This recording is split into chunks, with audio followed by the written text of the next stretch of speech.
most people were telling us, like, no, this is too brave. People don't like anything unless it's bland and West Coast, like your concept won't survive. And the best advice I got from anyone was, you'll get a lot of advice. If you know your concept's right, don't listen to any of it. Welcome to High Agency, igniting conversations with inspiring people, leading transformative change. The restaurant industry stands at a fascinating crossroads in 2024, where tradition meets technology and survival demands innovation. Independent restaurants, making up 90% of full-service establishments across North America, are the beating heart of our communities and local economies. Yet, they face unprecedented challenges, from persistent labor shortages affecting half of all operators to the delicate balance of maintaining profitability while meeting evolving consumer demands. Today's restaurateurs are investing more in technology than ever before, allocating up to 10% of their revenue to digital solutions. They're reimagining the dining experience through smart kitchen systems, data-driven personalization, and sustainable practices that increasingly matter to conscious consumers. But perhaps most intriguingly, they're diversifying beyond traditional service models, hosting interactive experiences, launching retail lines, and creating new revenue streams that would probably have been unthinkable a decade ago. These shifts come at a critical moment when restaurants must navigate inflation, changing consumer preference, and the lingering effects of a global pandemic that transformed how we think about dining. The winners in this new landscape will be those who can balance innovation with tradition, technology with human touch, and profitability with purpose. To guide us through these complex dynamics, we're joined by Karri Green-Schuermans, whose insight into the independent restaurant sector will help us understand not just where the industry is headed, but how restaurateurs can thrive in this rapidly evolving environment. Karri is a pioneering force in Vancouver's culinary scene. She was born in New Zealand and raised on an organic farm. She co-founded the acclaimed Chambar Restaurant in 2004, introducing the city to civilized debauchery, exceptional food without pretension. Her ventures included Café Medina and the Dirty Apron Cooking School, which have redefined local hospitality. Now, as Chambar celebrates its 20th anniversary, Karri's approach to sustainability and community building continues to shape Vancouver's dining landscape. Karri, welcome to High Agency. So nice to be here. Thanks for having me. It was necessary for me to have you here. And we're going to get into your life because this podcast is about you, but I have to share my story before we start. So we're shooting today in the Skyrocket office and studio, and we're at 560 Beatty Street. And the reason we're here is because of Chambar, and I'll explain. Our agency, Skyrocket, started in late 2011, and at the time it was 3 guys working out of a yellow house in Broadway and Commercial. I'm sure we were violating all sorts of bylaws because you're not supposed to run a commercial operation out of there, but we filled it with interns and staff for as long as we could. And a year later, we were looking for an office to lease, and we started looking around in Vancouver. And again, this is 2012 at this point, and we had found a couple of spaces, and some of them were too big, but we put in lease applications thinking we'll get it, and then maybe we'll sublease part of it. And every time we did this, it was like destiny. It's like either the tenant would decide that they're not leaving anymore, or the plans for the building would change and it would just not be on the market. So we never got denied, but just the opportunity would evaporate. This happened 3 times. And then we came across a listing to occupy this space at 560 Beatty. And I looked at it, I looked where it was, and I said, oh my God, it's right next to Chambar. And at the time, talking to my business partners, I said, well, look, it's at a really great location, great spot, very central. It's the perfect size. It's probably going to be really expensive. We're not going to get it. We're just starting up this agency. It's probably going to be likely unaffordable. But let's do this. Let's just put in a lowball offer and we'll see what happens. They can always say no, right? So with zero expectation of actually getting the spot, we put in our lease application and some ridiculously lowball offer. But at the time, the guy that was managing the property, unbeknownst to us, had been waiting to get rid of this unit and had been struggling to do that for about a year. and was essentially waiting to lease it so that he could move to Bali and start a new life.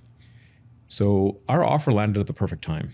And we got a phone call and he said, look, if you'll sign quickly, like, I don't give a shit. Just come take the space. Did it come with a hot tub? Well, actually, so this office back then did have a hot tub and a shower in the back. There was a lot of, awkward stares from some clients that would walk in and wonder what we were doing in here. It's been modified a little bit since then. But it was the draw of actually being close to, what at the time was already a very storied sort of institution, a great space, a great restaurant, which was Chambar. And I remember getting the lease and immediately telling all my friends that, oh my God, Skyrocket's office is right next to Chambar. This is going to be awesome. And it has been. That's amazing. We spent many a night after finishing up the restaurant and waiting for customers to leave that we'd come up here into this space, which was the building manager. And the whole reason that we have Chambar is because he gave us a chance, like a ridiculous chance, because we had no money, basically. We signed the lease and hadn't even got financing yet. We got a pre-approved $5,000 credit card and decided to go for it. Had a good business plan. And he was like, well, you can have it, but we're not giving you any tenant improvement budget. Actually, I don't think we asked for it because we didn't know that was possible. But he was great. He became a friend. And yeah, we spent quite a few nights post-closing up here, continuing on. I feel like giving people a chance was kind of his vibe, because if he did that with you, he did that with us as well. How fascinating. So actually, you got right into the origin story there, which is perfect. You said you started the restaurant with $5,000 on a credit card, and you signed a lease, and you had a business plan. What got you into this in the first place? I married a chef. You married a chef, all right? My background was corporate. I worked in advertising, marketing, and I also worked for the city of Sydney in Australia. That's where we met. We'd both traveled really extensively. And I had decided that post a contract with the Olympics that I didn't want to go back to the job that I had and wanted to go take a break and do a ski season in Whistler. Was looking to come back to Canada, potentially. And so we decided to come here, and then 9/11 hit within, not long after. We were here for a season and a bit in Whistler. And so we moved to Vancouver out of necessity. And within a year, it was obvious that Nico wasn't really being recognized, and he wasn't able to find chefs to work under that really saw what his capacity and experience was. I think a lot of the people he was working for didn't even know what Michelin starred mean. So it was like, in order to keep him happy, we better open a restaurant or our marriage won't last. So I had everything that he didn't from the perspective of the marketing and the financial acumen to be able to do what he didn't. And he's like an artist in his own right. And so we went for it, but we didn't have anything. We didn't have any, we didn't own a home. We just, started. You just went for it. Yeah. I mean, the idea of the artistic chef opening a restaurant, I mean, it's such a romantic notion, right? But a restaurant, and I'm sure you can attest to this, is mostly business actually on the back end, because it is, margins are razor thin between staffing and logistics and supplies and the rest of it, like keeping all of that operating. It is quite a lot to orchestrate. But you've done it not just once, but multiple times. So you also had a connection to Café Medina and to Dirty Apron. And I feel like you have to open more than one restaurant before you're considered a restaurateur. So you're considered a restaurateur. So how did those ventures come about? Well, the Medina was like a decision by the heart, really. It was one of our longstanding servers who was had become a friend, was looking to open his own place. He was a single dad, and I think it struck my heart because I grew up a single dad. So I knew that I had missed out on a lot just because financially we couldn't afford to do a lot of things, and wanting to give him a bit of a start. And so when the space beside us, we were trying to open a wine shop there and bring in real sommeliers. And there was kind of whispers that BC liquors, like the BCLB would privatize the same as Alberta. So there was talks of that potentially happening. And so at the time I was like looking at technology and making use of that, of how could we set up warehousing and basically be ready for privatization, but to have a beautiful store where people could come taste wine and, not somebody being paid minimum wage, but a place for sommeliers to really express what they do. But unfortunately, someone got the liquor retail store 3 days before us, their application in at Tinseltown. So we couldn't get that space that Medina became. So we went to Robbie and said, look, the space is available. We can't do what we want to do. Why don't you open it? Why don't we do this here? We'll support you and help you. And so it ended up being Chambar Kitchen. And so we did Medina by day and Chambar by night out of the same kitchen, which I don't think a lot of people know. So, well, I mean, I knew, yeah. but that's because I was obsessed with your restaurant. And I should mention, like, that was, when I mentioned the leasing story, that was really, it was from the experience of, eating there and seeing something special about the way we were treated. I mean, the food was kind of later in the experience. It was just being received in a place in a very kind of warm and sexy way, right? It was just a great spot. So, Ty took a shot on you guys and gave you the space for Chambar. You took a shot on a server and helped this person build out Medina. Yeah. And that grew into a wild success as well. Yeah. And our whole reason for opening the style that we did, I mean, we traveled extensively. We'd been living in Australia. I'd been there for 5 years, and there's just like such an amazing cocktail scene. Dining is more fun there. I think it's the culture also. Like Australians are pretty party forward compared to Canada. And most people were telling us like, no, this is too brave. People don't like anything unless it's bland and West Coast, like your concept won't survive. And the best advice I got from anyone was, you'll get a lot of advice. If you know your concept's right, don't listen to any of it. So what we wanted to do was, we felt in coming to Vancouver, what was missing was a place that offered the quality of fine dining in the service and in everything that we did, but it didn't have to be pretentious and have the high price tag, because we certainly couldn't afford, even though we love eating out and we love food, we couldn't afford to go spend $200 a person to go have dinner and then sit in these uptight places that feels like you're in your grandmother's living room and everything's pretentious and you're like, which fork do I use? And we're just like, people really are interested in food. And I think there'd been this gap where our parents, the mothers, had gone into the workforce. And so you didn't get the same like traditional home upbringing. The parents are, both income earners, they're both busy. And so you didn't have the same experience of food at home. And people were curious about it. Like, they wanted to have better culinary experiences. So we wanted to provide that, but without. So our whole concept has always been, which we've stayed true to miraculously, is we're going to offer fine dining, quality of everything in a fun atmosphere, and we'll always be cheaper than Cactus and Earl's. That's incredible. So from Chambar was spawned Café Medina, and then later on Dirty Apron as well. And these are all like 3 restaurants that at the time were on a strip together.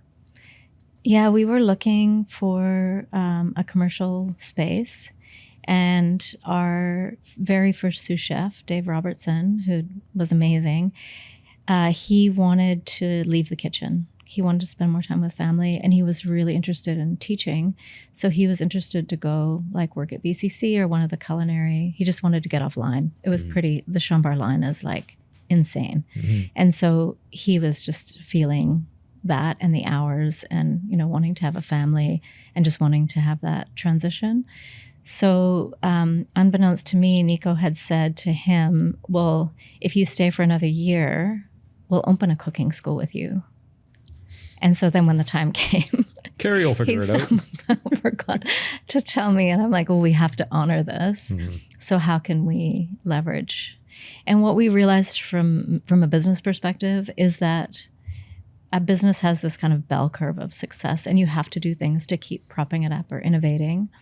And so by opening Medina, it actually gave us this, all the news and information about Medina got, backtracked to Chambar, the connection, and it elevated Chambar as well. And it expanded our reputation. And so knowing that, and also, curious about a new concept. I like to start things and get them going, but I'm not an operator. And so I was bored already and was like, this would be a great, fun project to do. So we partnered with Dave, and with the intention that we would stay with him long enough that we could, stay with him long enough that he would then take it over from us, help him get it started, get it going. And his wife had become pregnant. So the deal was when she came back, she would then take over from me, and that they would eventually buy us out. So that was how it got started. And they've done such an amazing job and had to evolve. We opened during the economic crash. Yeah. And then the Olympics was completely dead because nobody wanted to do anything except, of course, watch the Olympics. And I'd been part of advising on live sites because of my experience with the Olympics. So it was kind of my fault also that my business wasn't doing great. But I also understood the spirit of the Olympics. Yeah. And when you come into the city, and it was day 2 of the Olympics that I really felt it. And so it was such an exciting time to be in the city. So we just had to say, we're going to just take a huge hit on this and say, we understand and we'd love to see you again. Let's reschedule. But it was a huge hit. So if it wasn't for Chambar doing really well during the Olympics, that business would have gone under. Wow. The Olympics were an interesting time because, we were involved as well in the build-up on sort of the cultural production side and the festivals and the cultural engagement that was happening. But for us as well, the interesting learning was we had this massive global event taking place in our city, and nobody had any interest in being inside a venue, right? Not a nightclub, not a bar, not a restaurant. It was the live sites or the streets. And, the streets might have 100,000 people milling about, and nobody was inside a venue, right? Because it was this beautiful, right, spirit of togetherness. But I think going into the Olympics, there was some sort of assumption that it was going to be this massive windfall and boon to, local small businesses. And I don't think that was the case to a large extent. Yeah, luckily because of my experience in the Olympics, I knew what filled restaurants during the Olympics, and I really hit it, identifying all the sponsors, knowing that they would want to gather and host, and so went directly to them and filled the restaurant for the entire Olympics. And I've always been there's no way we're ever having screens in the restaurant, but I did put big screen in the back in our private dining rooms so that people could come be a part. How stoked people get when, athletes, there's something about the spirit of the Olympics and having people together, being able to watch that. So it was from my experience from the Olympics that we did so well. So you're really far out ahead of it enough that you were able to shape the experience such that you could get through it in that way. Yeah. In this time, we're talking about 3 ventures, not just one. And any one of them would be enough to, I think, make anybody lose a lot of sleep at night. Because like I said at the outset, restaurants aren't for the faint of heart. It's a ridiculously high stress business, more so than running an agency even. And what have you learned about starting ventures and leadership and bringing people together to create the experiences that you have? I would say no, it was in being in a corporate environment. The reason that I left, I was so hell-bent on I want the corner office. I want a seat at the executive table, and really went for it and got there really young. I was 20 years younger than everyone that I was sitting at the table with. The internet had come about, and I got it probably from taking copious amounts of mushrooms as a kid. That I understood it. I understood what open source information was. I got it. And I was working with mostly a bunch of old white men that they just couldn't conceive. They just wanted to replicate existing structures online.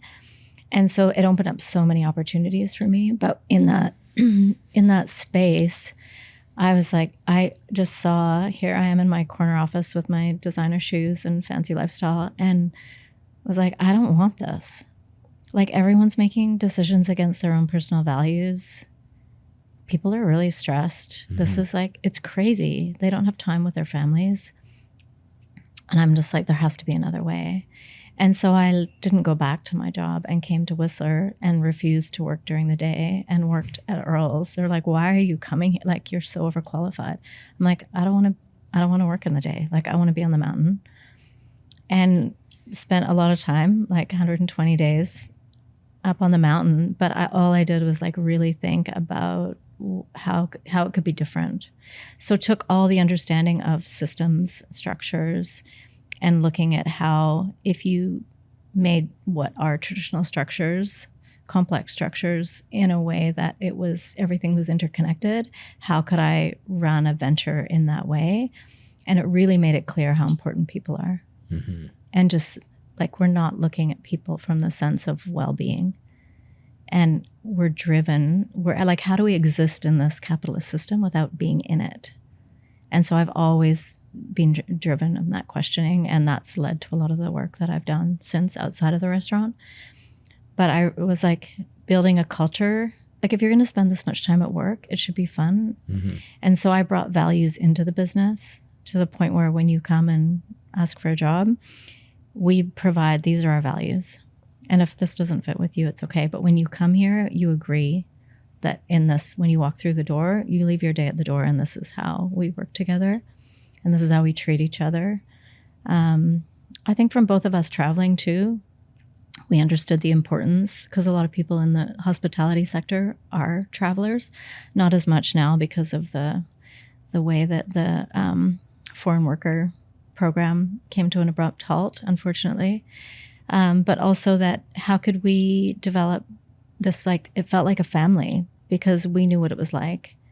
And so we spent a lot of time with the staff. We were young also. I think that built the foundation of it, that we were staying and drinking and partying and, like, you know, and looked after people. Mm-hmm. And it made a big difference to put people first. Yeah, I mean, it sounds like a lot of fun. Yeah. But my head just exploded a little bit when you mentioned the open source movement and seeing what started with all of that, you know, in the early days of the internet. And in my mind, just kind of relating that back to your later restaurant ventures, right? There's such an open source vibe around sharing ideas and starting a thing, and then sharing ideas and starting another thing, but continuing to share the knowledge in that. Like, that is like at the heart of the open source ethos. Yeah. You know, where did you learn your sort of toughest lessons? Like, where did things go wrong? I'm sure there was a million ways, but what were the toughest lessons on this road? I mean, probably have the greatest lessons have been the mistakes. And I think there's not in our culture, there's not enough space for mistakes. Mm-hmm. But when it's all you, if you make a mistake, you have to figure out how to get out of it. Like, if you have a cash flow problem and the hole's getting bit, you have to figure out how to get out before the whole thing swallows you whole. Mm-hmm. Like the economic crash in 2008, that was it completely changed the way I ran the business, because we'd never experienced anything like that, which was great preparedness when the pandemic hit. Mm-hmm. Because I'm like I've done this before. I mean, not to that scale for sure. That was a whole other learning for sure.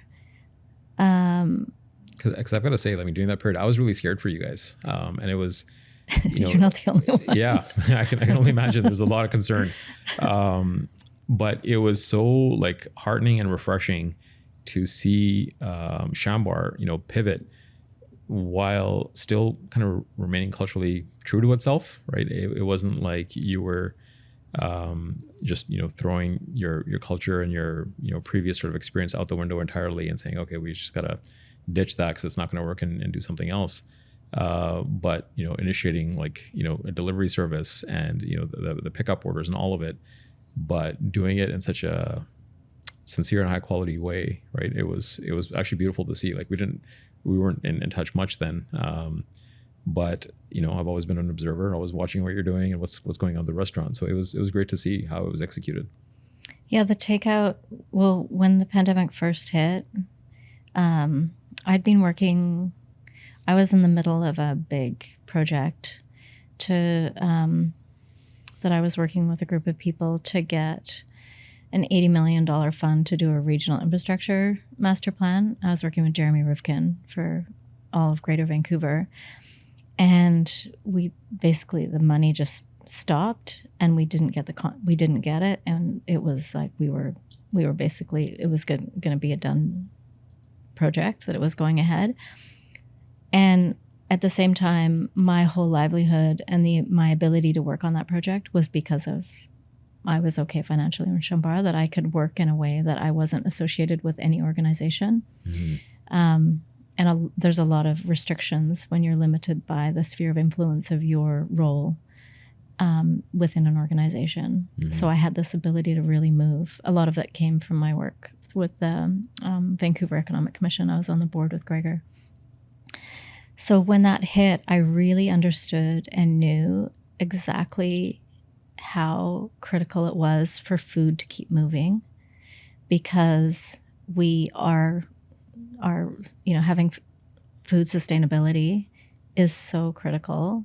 And my head went directly to like, okay, if they close the borders, we're like immediately in bunkers and guns, because we actually won't have any food. I know how much food comes in to Canada from Mexico and just looking at, I know how much food is produced locally, and if restaurants stop selling food, we're going to have a complete food system collapse.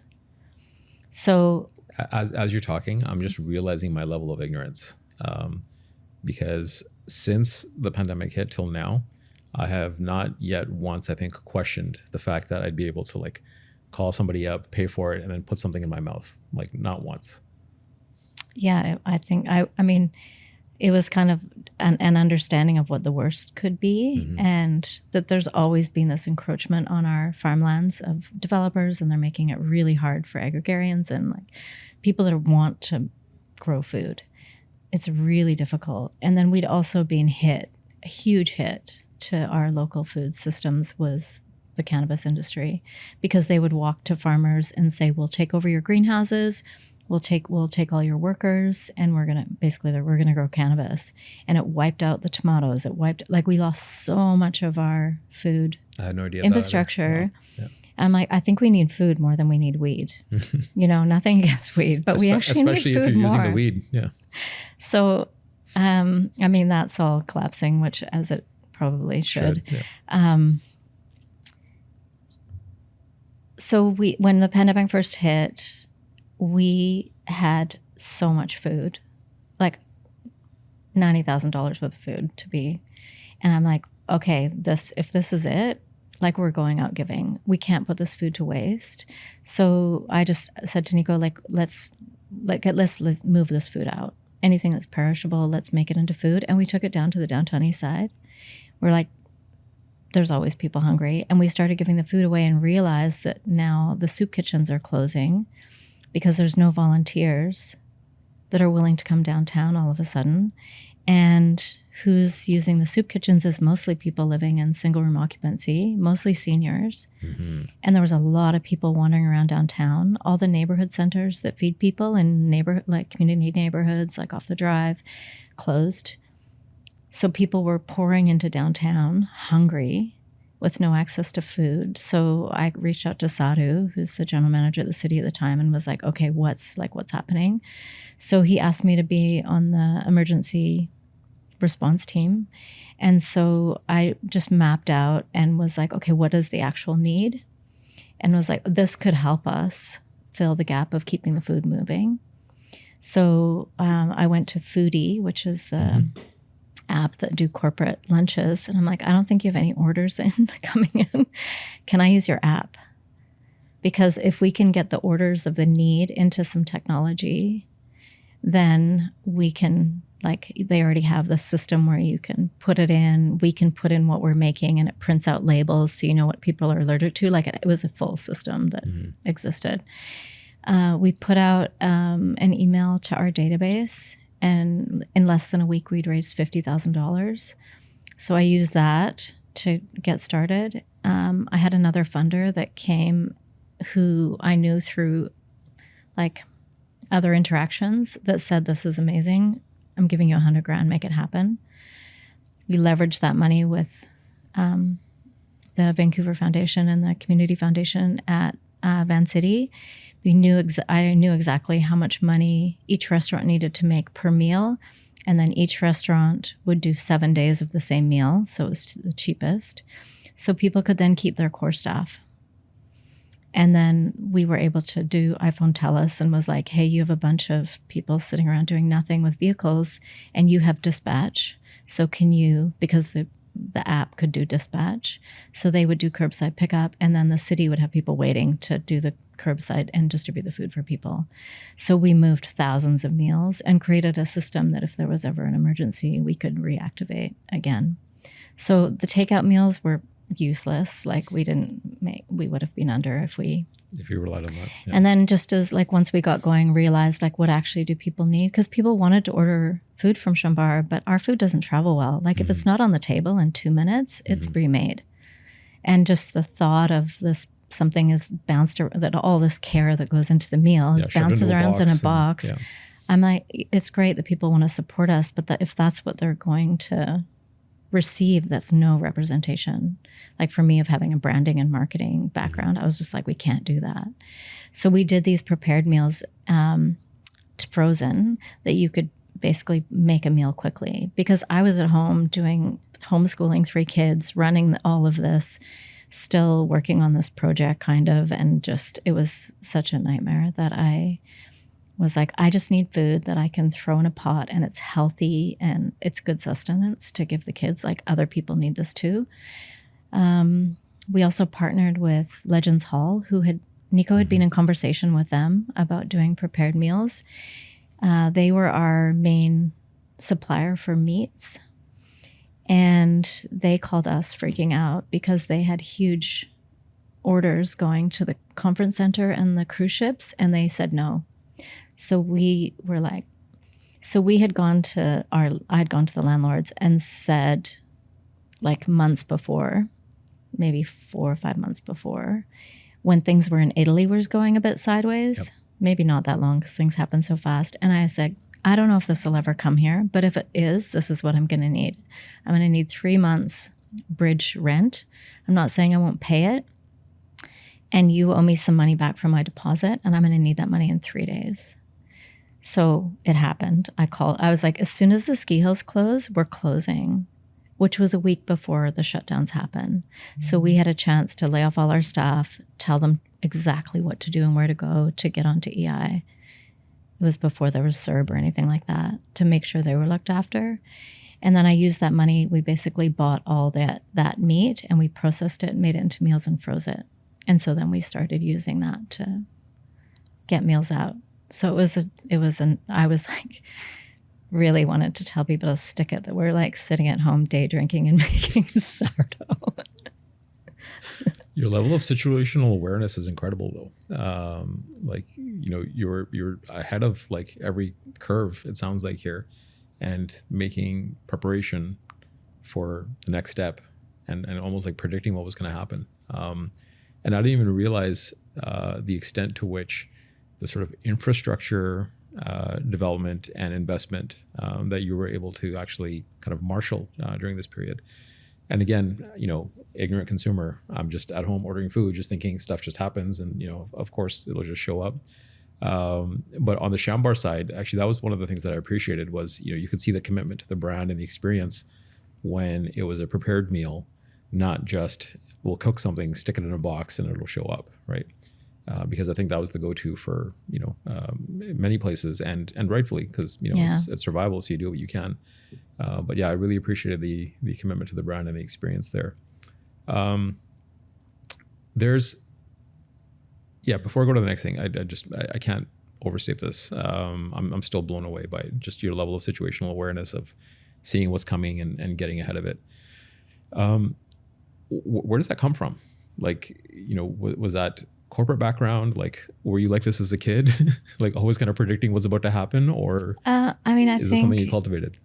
I spent the majority of my early childhood traveling through Central and South America, and we lived with like indigenous, like I had a pretty exceptional experience of what community really means. And I think understanding privilege in Western. And so I think I see need where maybe others don't. And I think there's a different sensitivity of when you start to see or feel intuitively that there's where something's dropping out. I look that way. I also did currency trading for a very short time. And to really understand what was happening, you have to be aware of what's happening in the world. So I've always had like looking around to understand, oh, that happened, that was a result, that's the consequence. And so from having that, just from paying attention to that, you can see the systems. And what's the most interesting to me is how globalization has affected that, how things are so much more interconnected and how they affect people much faster than they have in the past. I don't know if it's something that I like always had. It's just like the journey of my life. But I definitely have always been able to see and hold a lot more complexity and see like how things are interconnected and how things work together. I don't know if it's like that I spent so much time in nature as a kid. Like I understood, like I would, I spent a lot of time with the land to understand the effects of weather and like very intricate connection to when you're growing food and you see the impact of the weather, the climate, the interaction quite intimately. So I don't know if it's because of that. I don't really know. Probably. I mean, I look back on early childhood for like every startup founder or CEO that I work with, because actually, especially with startup founders, because when we're trying to figure out what the values of an organization and a team are going to be, we just go straight to their childhood. However they showed up, it doesn't matter what they say. It's like that's what their value system is going to be in the company. It's a parallel. It's a straight line. So understanding complexity and through that understanding how things are going to change and where the needs are going to be, that's been a recurring theme. The other one has been your early experience of community in visiting and spending time with a number of Indigenous communities. And that's actually where we intersected, right? Was an interest in community. And a lot of times that interest in community naturally will tend you towards understanding, civic politics in the space and trying to get involved with and shape how a community works together, right? For its betterment. And that community involvement, I've only really experienced it with you from, like I said, from civic politics. But, besides the restaurant, where else are you involved in community or trying to create community? I think when I was in Sydney, I worked for the city of Sydney, and I had this unique position. I ended up coming in because I was working with an advertising agency who got hired to work with the city. And I had a really good understanding of like business to government from other jobs that I'd happened to have. And there was something in like the way that I got hired was basically coming across from this ad agency. And then they asked me to take over all of the like communications, publications, everything that had anything to do with like print or communicate, like websites were kind of just happening. I'm that old. But an opportunity became available because I went to this director who, unbeknownst to me, had been brought in to put the entire services of the city of Sydney through competitive tendering, and whichever ones won would become a corporation owned by the city. And so I went to him and had a bit of a spaz because I was like, I couldn't believe, I'd never worked in government or bureaucracy. So I was just so horrified that people did nothing. like there was an actual department that nobody knew what they did because nobody knew about them, and they did nothing. So for me, growing up with like hard ass work ethic, you know, character and honor is everything. I was like, how can people spend their lives? Like, how can you do this? Aren't you bored? So I stomped up and sent this letter, and he called me up, and he was the most terrifying person I'd ever met. He made the back of my hairs like on my neck go up. And he was like, I like what you did. Because I said, maybe you can't see what's happening at the bottom of here, but this is like, it's not cool, basically. Yeah. And so he offered me an MBA that I would do while I was going around to every single department of the city. So I went with the consultants that were going around to every different department. So I got to understand every single department of the city, and was even more horrified by the level of like corrupt, you know, the things that went on. One of the things was that there was yards. And so like the pest control guys would arrive to work, fill up their trucks with all the stuff, and then slap another magnet on their truck and go off to the suburbs and run their own businesses in pest control. Building materials were just flying out the door. And I was like, we need cameras, we need whatever. And they're like, no. And so there was a sculpture that was going to be revealed by the mayor. So I had it moved to a different yard. And so when they went to get the sculpture to install it for this very important unveiling, it wasn't there. And I was like, if only we'd have cameras. Are you serious? So you coordinated a heist? So anyway, I got the sign off immediately for the cameras, and then said, "Oh, it's actually over here."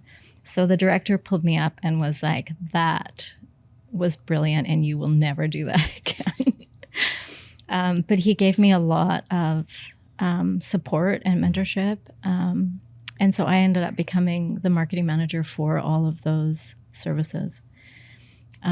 So I have a really good understanding of cities and how they should be run and can be run, because they brought in private sector people to run the city.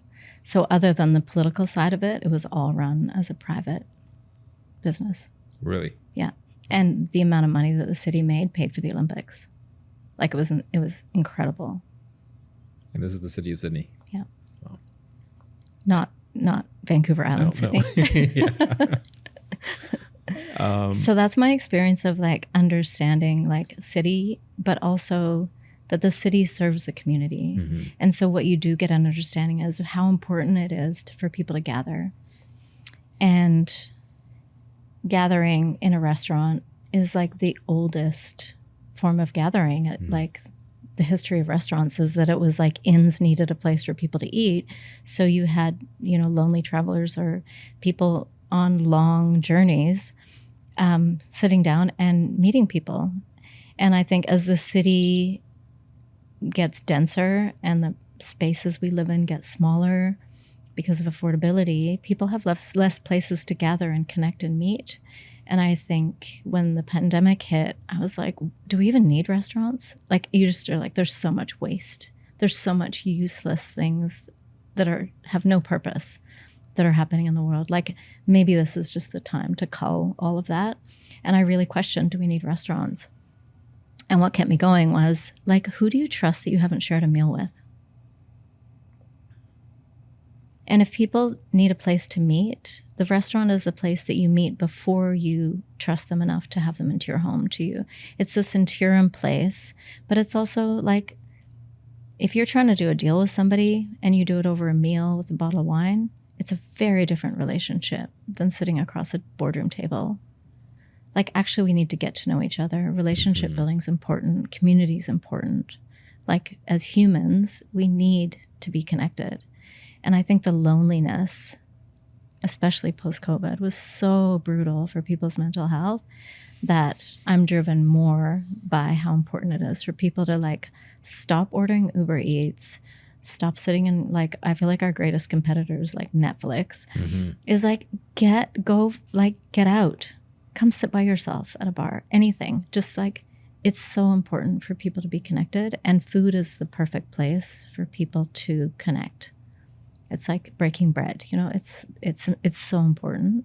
And if we don't gather and we don't come together, then how do ideas happen? How does innovation happen? How do relationships happen? How do you find a partner? I'm like, everything is moving to this online and it's not real. Mm-hmm. So I just feel passionate about having a place where people can be together. Yeah. Well, I mean, you're talking about human connection on a pretty profound level. And community does get influenced quite a bit by, frankly, the city you live in and how that city's run, right? And I don't think we need too many reminders of what an outsized impact, municipal government can actually have on the kind of culture and the vibe of a place and how people gather and how those gatherings are supported. What would you like to see next for Vancouver in regards to how the city shows up, how we gather, and how we do things as humans? I think we're really devoid of gathering spaces in Vancouver. Like in all of our, famous city planning, what we're really missing is gathering places. Mm-hmm. And I remember someone saying to me that in cities around the world, as an example, when something happens, people go to a space to be together. Like when Kurt Cobain died, everybody in Seattle and in all kinds of other cities, youth all gathered in these spaces. They just knew where to go, not in Vancouver.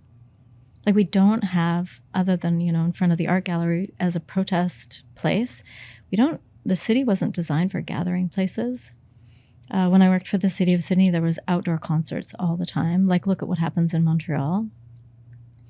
Like, what does it mean when you bring people together and give them something to do that doesn't cost money? Mm-hmm. There's ways, there's sponsorship. There's it's not rocket science. Cities do it, but it requires intention. Yeah, and a commitment. And I think I know that Vancouver has an old history of social engineering, which was very conservative. Mm-hmm. And I think that lingers still in the Snow Fun City. We have a lot of stupid rules. Mm-hmm. Like I spent quite a bit of time in Colombia, and it's so refreshing because there's no stupid rules.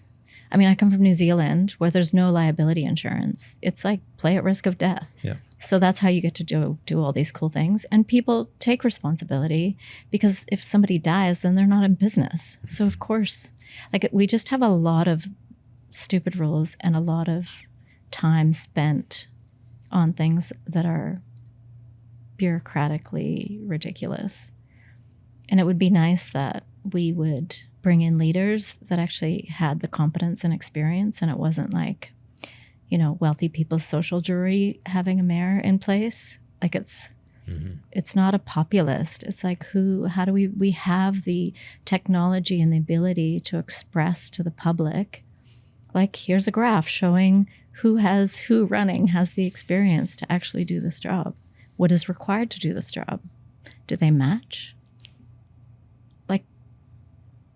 It's quite frustrating, to be honest, but Karri for mayor.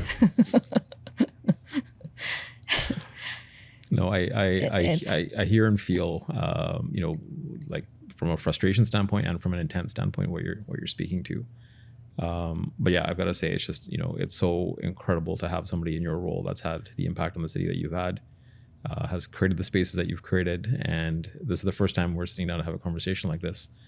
And it's so wonderful for me to actually feel a little, actually not a lot validated. And like I had suspicions about where this stuff was coming from, but it's great to have it validated by actually talking to you and learning about it. Yeah. So thank you for coming today. Yeah. Thank you so much. All right. Pleasure. Well, hopefully we've given you a lot to think about. That was High Agency. Like and subscribe, and we will see you next time.